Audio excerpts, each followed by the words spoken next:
তো নমস্কার সবাই কেমন আছো? গুড মর্নিং সবাই। আজকের সকালটা আমার খুব ভালো কাটবো, তোমরা দেখে বুঝতেছো আমি খুব খুশি। তো আমি কই যাইতাছি সবটাই তোমরা লগে শেয়ার করুম। যে জায়গায় যাইতাছি সবটা দেখলে তোমরা বুঝতে পারবা যে যে জায়গায় যাইতাছি মন শান্তি হয়ে জায়গা, একটা শান্তির জায়গায় যাইতাছি। মানে কইতে পারো তো, অনেকে দেখা বুঝে গেছো যে আমি কই যাইতাছি। তো পুরা ভিডিওটা আমি তোমরা লগে শেয়ার করুম, পুরা ভিডিওটা দেখতে থাকো, আশা করি ভালো লাগবে। এই জায়গায় যাইলে এরকম মানুষ নাই যে মন ভালো লাগে না। তো যাইতে যাইতে দেখলাম সে ভাইরাল দিদি কটবেল, তো তাই একটু ক্যাপচার করে লইলাম।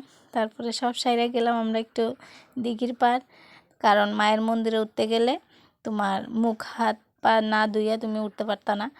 তো আমরাও ব্যতিক্রম কিছু করছি না। ওইখানে কুকুরগুলো কারোরই কিছু করে না, ওরা ওরার মতন থাকে।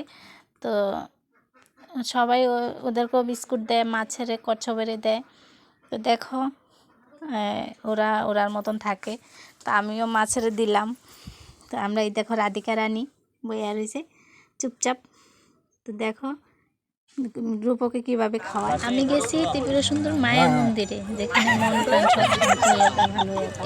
এগুলা কিন্তু অবলা প্রাণী। তো দেখো রাধিকা রানীরা লইয়া আমি একটু ঘুরু ঘুরু করলাম, তারপরে গেলাম গা মায়ের মন্দিরে। কিন্তু আমরা গেছি বিকাল টাইমে, তো দুপুর টাইমে মায়ের মন্দির বন্ধ হয়ে গেছে। তারপরে খুলছে আবার সেই 3:30। তো অতক্ষণ আমরা একটু ওয়েট করছিলাম, বইয়া আসছিলাম অনেকক্ষণ, সব সাইরা প্রসাদ টসাদ লইয়া মুখ হাত পা ধুইয়া। তারপরে তবুও ভালো করে মারে দেখতাম পাচ্ছি না। যদি মায়ের মন্দিরে যাই, মারে যদি না দেখতে পারি মানে মনটা কেমন একটা শান্তি লাগে না। তারপর দেখো কবুতরটি নিয়ে আমার ছেলে, ওই দেখো কি খুশি। তারপর আমি আর একটু রাধিকারে লইয়া গুরু গুরু করলাম।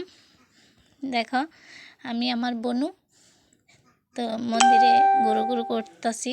তারপরে কালকে গুরু পূর্ণি গেছে হয়তো বা, তার জন্য রাস গেছে, এর লেগে মনে যজ্ঞ টজ্ঞ হয়েছে। তো লাস্টে মায়ের মন ভইরা দেখছি, আমার মন শান্তি। তো কারকে ভিডিওটা ভালো লাগছে কমেন্ট করে জানাই।